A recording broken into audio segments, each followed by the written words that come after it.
Welcome to the DAV podcast. I'm Jonathan Kaupanger, and you're listening to the story of our veteran benefits. The 250th anniversary of our country is more than just a celebration of independence. It's a renewal of the contract between the nation and those who paid for its freedom. Yet, for the first several years of our country's existence, that contract was largely unwritten. Just how did we get from total neglect to the modern VA? Well, it took a series of national scandals, a moment of political theater, and civilians causing a real stink. This is the history of the benefits we earned and the fragile moments where we almost lost them. You're listening to Benefits of the Doubt.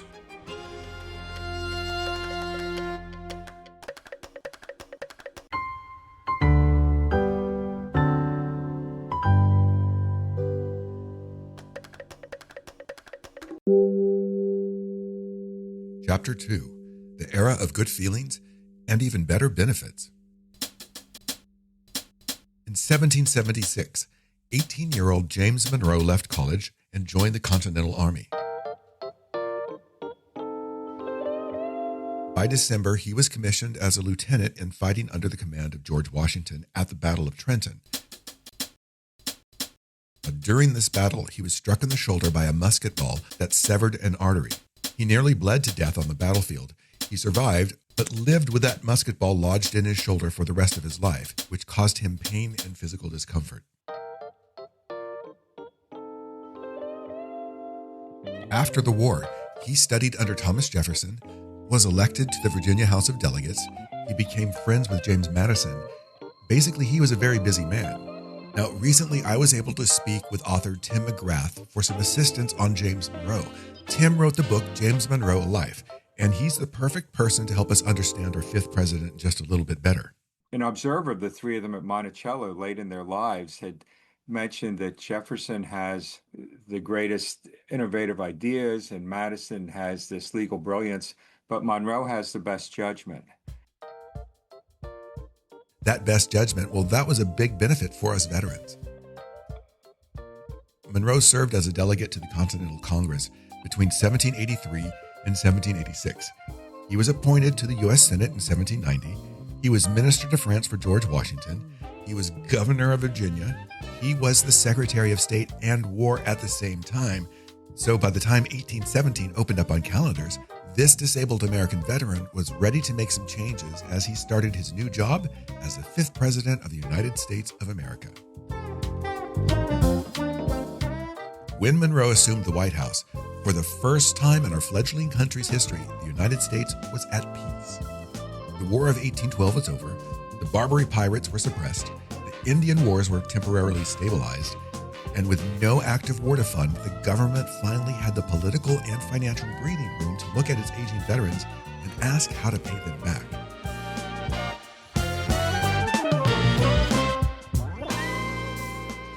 In 1817, the president took on a masterpiece of political branding.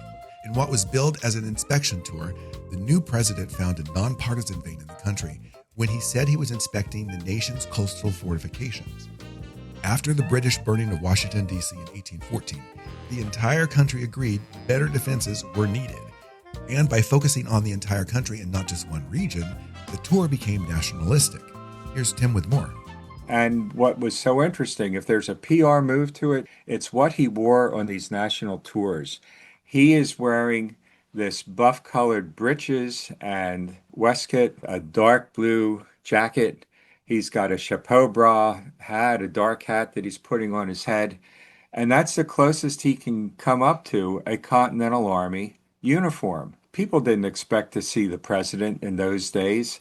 One of his secretaries, William Biddle, writes to him, he's thrilled about him going on a tour because he says most people think that the president is the chief clerk of the country. And for him to come, and it was like, I'm showing my baby boomerish here, but it's like the Beatles coming to town. It's like, or Robert Kennedy in 68 or President Kennedy in 60, or Barack Obama, some years ago, 2007, 2008. There are huge crowds There are all sorts of celebrations awaiting him. Towns are writing parade music named after him. You know, to see him silhouetted against the afternoon sky and just there to meet with people, and the crowds are saying in their reminiscences or letters how much he reminds them of their father, their late brother, you know, their friend that they grew up with that's no longer with them. So while Jefferson was off at Monticello being an inventor and Madison was off somewhere being, well, brilliant, Monroe was out there in buff breeches, effectively winning the country over with 18th century fashion. In Boston, which was the heart of the opposition to the War of 1812, instead of protests, Monroe was greeted by 40,000 cheering people and 2,000 schoolgirls dressed all in white. He publicly met with his former political enemies, and during this stop, a newspaper headline read, "Era of Good Feelings," noting that the political hostility that had plagued the country for the last 20 years seemed to have vanished. December 2nd, 1817 was a historic turning point in how the United States treated its veterans. The universe tossed together a unique combination of moral guilt, a booming national treasury, and the president's own personal history. He believed that the government had failed to honor the promise made to veterans in 1776 and in 1783. Again, we have Tim here to help us see into Monroe's mind on the subject. He's really concerned as he becomes president. He's almost 60 years old, and there's quite a few veterans who are a decade or more older than he is, if they're, you know, that are still living. And he's seen their issues and their problems. So he brings it to Congress in what they used to call the annual address, what we now call the State of the Union, which the presidents didn't speak back then. They sent it down the street to Congress. He's a very strong advocate. I had saved a quote from reading it. Our attention is drawn with peculiar interest to the surviving officers and soldiers of the Revolutionary Army who so eminently contributed by their services to lay its foundation. Most of those very meritorious citizens have paid the debt of nature and gone to repose. But then he gets into the living ones and says, these men have a claim on the gratitude of their country and of due honor to their country to provide for them. His timing was critical. By 1817, the founding generation was literally dying off. The country was experiencing a wave of nostalgia for the Revolution, fueled by the recent victory in the War of 1812, which many saw as a second War of Independence. This political branding gave him the leverage to pass the Revolutionary War Pension Act of 1818. And like the veterans it protected, it was revolutionary. For the first time, a veteran could receive a pension simply for having served at least 9 months in the Continental Army or Navy, even if they were perfectly healthy. And while it required proof of financial need, it treated poverty among veterans as a national responsibility rather than a local charity issue. The 1817-1818 shift established the precedent that the federal government, not just the states, was responsible for the long-term welfare for those who fought for it. It was the first step on that long road to the modern GI Bill and the Department of Veteran Affairs. It was also the first time in the government's long-running pattern of underestimating both the number of veterans who would apply for and the long-term costs of those benefits. Historically, the government used optimistic survival tables, assuming veterans would pass away sooner than they actually did. Now here's Tyler Putnam from the Museum of the American Revolution with more. When the government passes that 1818 Pension Act, what surprises everybody is the number of applicants for pensions. They think, there's not that many Revolutionary War soldiers around. Tens of thousands of people apply for pensions. So the government immediately starts to rethink how they're going to handle that. One thing they do with a series of subsequent acts is to require proof of poverty, to essentially be below a certain property and income threshold. The other thing they do, even with the 1818 Act, is require pretty ironclad proof of service. Problem people had is most people did not have that. They had lost their discharge papers. They had never received any paperwork at all. The muster rolls where their name was listed, maybe it didn't survive, or maybe it was in some crate of papers somewhere in Washington, D.C. that nobody had really cataloged or certainly not digitized. Politicians at the time had completely lost touch with the surviving boys of 76. Some senators estimated that there was only 1,600 veterans still alive and in need. But by the time the dust settled, over 20,000 veterans were successfully added to the rolls under the 1818 Act. Apparently, the boys of 76 were just too stubborn to die off until they finally got paid for their troubles. It might have been the first time in history that a government was genuinely annoyed by its citizens' longevity.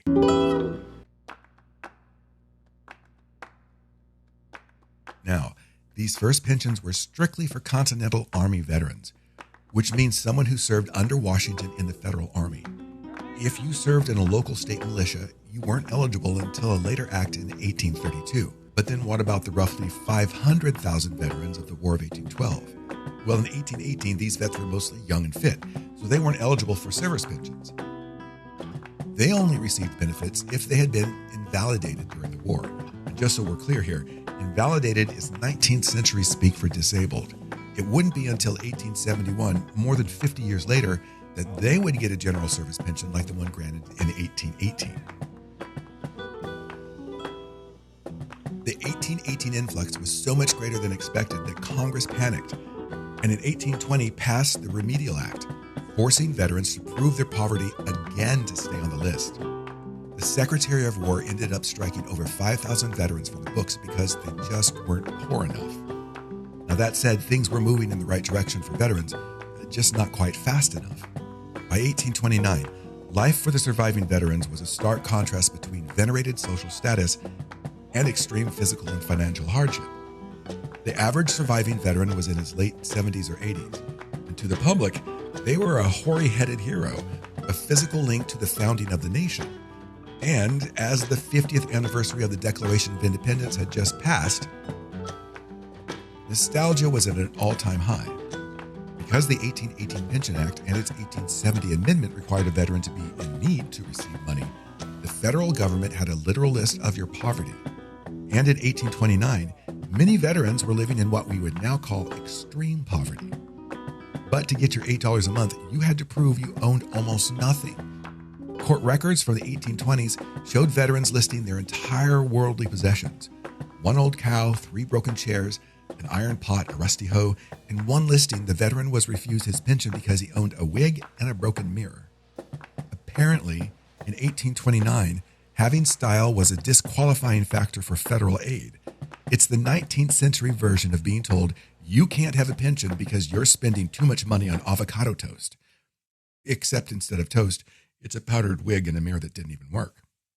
Here's Tyler with more information on how this was tracked. There was no central person in the pension office whose job it was to make a list of veterans and then go find them. It was certainly on the part of the veteran or their next of kin to apply. And then the problem was that as the government revised its standards, you had to apply again. So if you applied in 1818, by 1821, you have to submit a new application saying, yeah, and I was not only a veteran, but I'm pretty poor, and here's my material. So that creates then multiple files, and you had to hope that someone in Washington had put it in the right drawer and spelled your name right so that they could match up your second application. In some cases, it worked out great. There are surviving pension records that are hundreds of pages long, where every bit of testimony, every piece of paperwork ended up in the right drawer. Essentially, the 1820s pension office was a place where your entire financial future depended on whether a clerk in D.C. had a right drawer or could spell your name correctly after a long lunch. I mean, I would have been in trouble. I could barely spell my last name, Kaupanger. And no, it doesn't start with a C. Basically, your paperwork was sent in with a hope and a prayer that it wouldn't end up as a coaster for somebody's inkwell. And as you can imagine, things didn't always end up the way they should have. Once again, here's Tyler Putnam. There are other really heartbreaking cases where it didn't work out. So there's an incredibly rare surviving letter from an African-American Revolutionary War soldier. We have very, very few firsthand accounts of Black soldiers in the Revolutionary War. We know that hundreds and thousands of them served, but not a big document source base.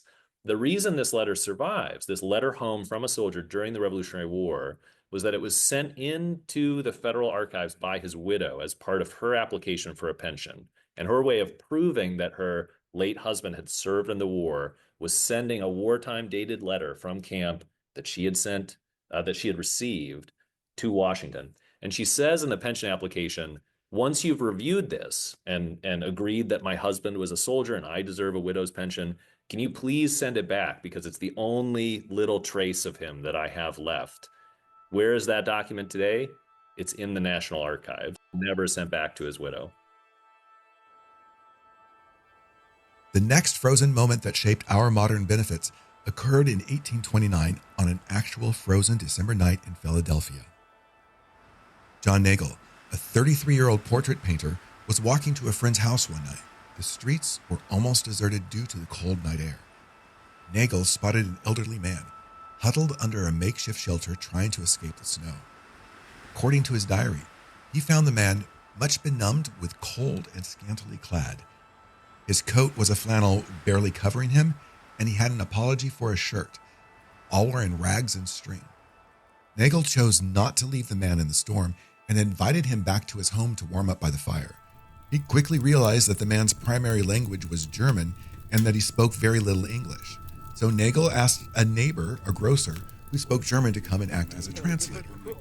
He learned that the man's name was Joseph Winter. The 73-year-old was a former weaver from Bethlehem, Pennsylvania, and served in the Revolutionary War on the side of the Americans. Winter had outlived his wife and children, and as his eyesight failed and his fingers became unfit for the loom, he had been left without a home or a pension. Moved by the sight of a man who had fought to establish the nation's liberty, now living as a wanderer in the country he helped create, Nagel decided that Winter was a noble subject for the pencil. He cared for Winter that night and later painted his portrait exactly as he remembered, old, exhausted, and wearing his threadbare clothes. John Nagel's portrait of Joseph Winter acted as a powerful visual shame campaign that forced the American public to confront the reality of how they were treating their elderly heroes. Before the painting, most Revolutionary War art focused on grand history, General Washington on a white horse or officers in pristine blue uniforms. Nagel's portrait showed a man in threadbare, filthy rags with a face lined by decades of hardship. It presented a breathing artifact of the Revolution as a beggar. You can see this portrait today by looking up a pensioner in the Revolution. This created a sense of mental discomfort for Americans who were at the same time celebrating the nation's 50th anniversary and pride in their liberties. Now, patriotism in our country's early years was taught differently than it is today. Here's Tyler with more on how early Americans learned how to love their country, and more importantly to our story, how to love veterans too. In what historians call the early republic, the first few decades of United States history, there's a lot of really interesting stuff going on with how American society is constructing itself as a new nation, as the United States. So, for example, one phenomenon that's happening is that most education in the homes, most training of new citizens is done by women. It's done by the mothers of the household. And so it's conceptualized that this is a motherly role, even though many of those women can't vote, to be responsible for creating new citizens. And part of that does seem to have been a sense of obligation to revolutionary soldiers. So, for example, in the early 1800s, a really popular thing you would buy for your kid would be a little eating plate that would have a printed scene on it and maybe the alphabet around it. So as they're eating their, oatmeal in the morning, they would be seeing the letters around the border of the plate and seeing a little kind of moralistic scene in the center about like, don't tell lies, don't steal things. Some of those plates are about caring for old veterans. It will show, someone with a missing leg or a sailor who looks like he's been wounded in battle, and the sort of need for charity to the deserving poor. It was also a world, though, where the deserving poor was a pretty qualified set of people. It wasn't anyone with a history of alcohol use. It was often respectable white men. So I think it was maybe a little less about wartime service and a little less about wartime service amplifying the need to be charitable to people who deserved it from a variety of backgrounds. I do think, though, the advocacy, this was a world where there were not veterans organizations for enlisted soldiers. There's only a single veterans organization after the Revolutionary War. It's for officers.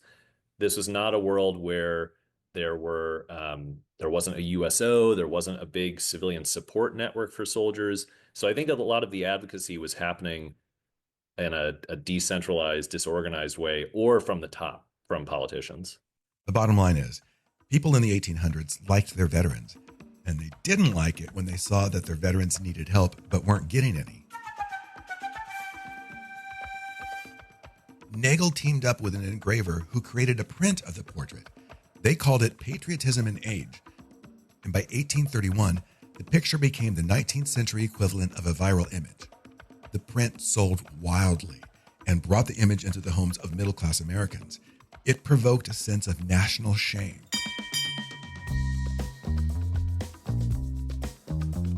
The public outcry directly contributed to the political momentum needed to pass the Pension Act of 1832, which was the most significant expansion of veteran benefits in the early 19th century. For the first time, Congress removed the poverty test. They decided that a veteran service was a debt owned by the nation, regardless of whether that veteran was wealthy or, like Joseph Winter, lived on the streets.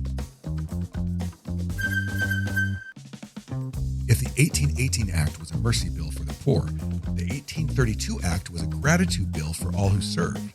It fundamentally changed the relationship between the American government and its veterans by shifting from a system of charity to one of earned rights. The financial benefits were remarkably generous for the time. After 2 years of service, veterans were granted full pay for life based on their highest rank. It didn't matter if the veteran had struck it rich or was huddled by a neighbor's fire. If they served, the government finally cut the check. And the act was retroactive to March 1831. So many veterans received a significant lump sum payment on their first claim, which often provided them more cash than they had seen in decades. One might say many men went from beggar to baller in just one day. It's a bit of historical irony. The government spent years trying to save pennies by counting a veteran's spoons, only to end up writing the biggest checks in the nation's short history once the public started shaming them for it. And this was also one of those rare times when the government's habit of procrastinating actually paid off for the little guy, provided they lived long enough to see it. For a generation of men who spent the last decade listing broken chair and rusty hose as their only worldly assets to prove that they were poor enough for help, this was a massive financial shock in the best way possible. And finally, the 1832 Act included thousands of men who had served in local state-run units. Sailors and Marines, who were often excluded from earlier land-based pension laws, were fully included as well. Various irregular units that had provided crucial services were brought under the federal pension umbrella with this act. The act created so much administrative work, over 32,000 new pensions were issued, that the government was forced to modernize. It led directly to the creation of the Commissioner of Pensions in 1833 and the Pension Bureau, which was the 19th century predecessor to the Department of Veterans Affairs. And that's it for Chapter 2 of Benefits of the Doubt. But next time on Benefits of the Doubt, we hit Chapter 3, Moleskins, Russian Spies, and a 40% Fever Dream. In this chapter, we'll watch the Pension Bureau grow from a sleepy office of 18 clerks to a federal powerhouse consuming 40% of the entire U.S. budget. We'll see how a single moleskin pelt and a Russian spy forced the government to turn its back on charity and embrace the veterans' contract. Also, as the calendars turn to the 20th century, the boys in blue are gone. But the era of asylums and zoo-filled retirement homes is about to collide with the cold, hard reality of modern clinical medicine and a new kind of global conflict. The transition wasn't pretty, and the safety net that we take for granted today was about to be tested like never before. But that's next time on Benefits of the Doubt.